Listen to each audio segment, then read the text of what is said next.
So tonight I want to talk about love and what this movement of the love expanded really is. So when I started this journey on being a love consultant, this was really about love, this universal force of love. It wasn't really about relationships. It wasn't about even sexuality. It was about more than that. It was about this creative force of love, this everything that is, oneness of love. But along the way, when I said love, people thought relationships, and people had these preconceived notions of what it was. And I went along with it, and I would go down that path because I had studied that, and my own journey had led me to that, and I had healed myself through love and gone through these iterations of relationships because relationships are inclusive in love, right? People think that they're synonymous. And if you've been following me, I said that last year I just stopped doing everything and really took a step back and focused on myself and what was true for me and got myself back into alignment. And I realized I had been swept down this path of relationships that was very helpful and beneficial because I've learned so much.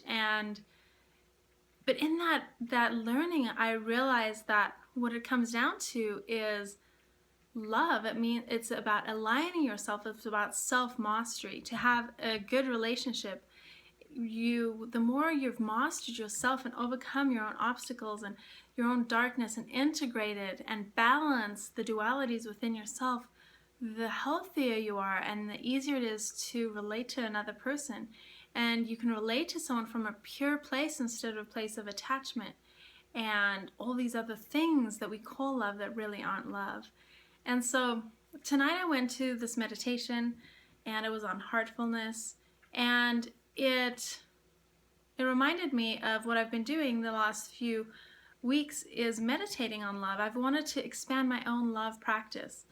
And in thinking about this love expanded, I thought, how can I expand my own experience of love so that I can be vibrating at love all the time? Because it's one thing to say I'm about love, but really my goal is to vibrate love and to be love at all times so that I can feel good, but also so that I can impact people and that I can be what I say I am.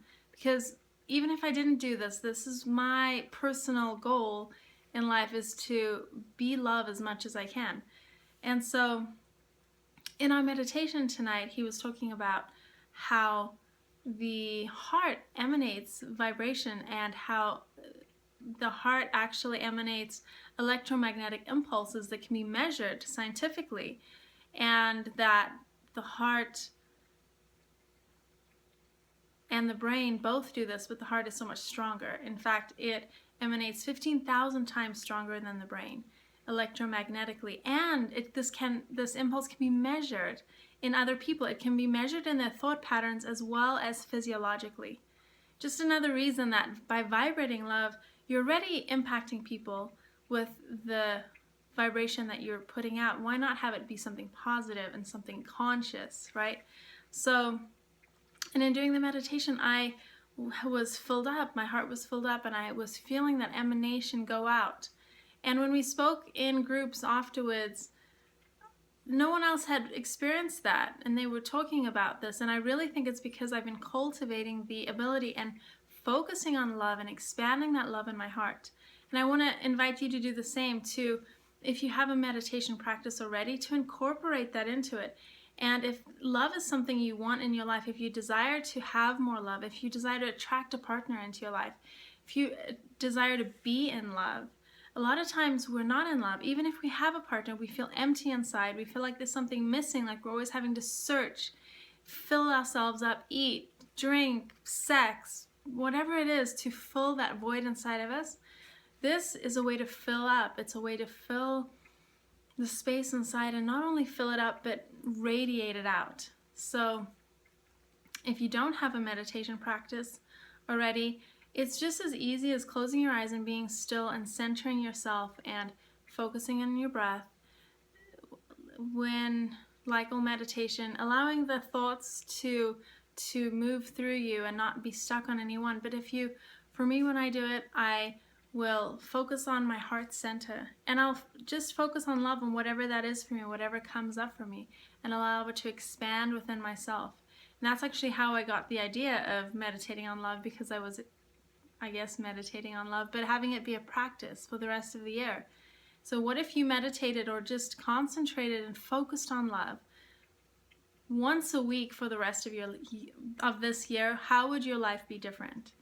So you can find me at salentafox.com, online, on Facebook, or on YouTube.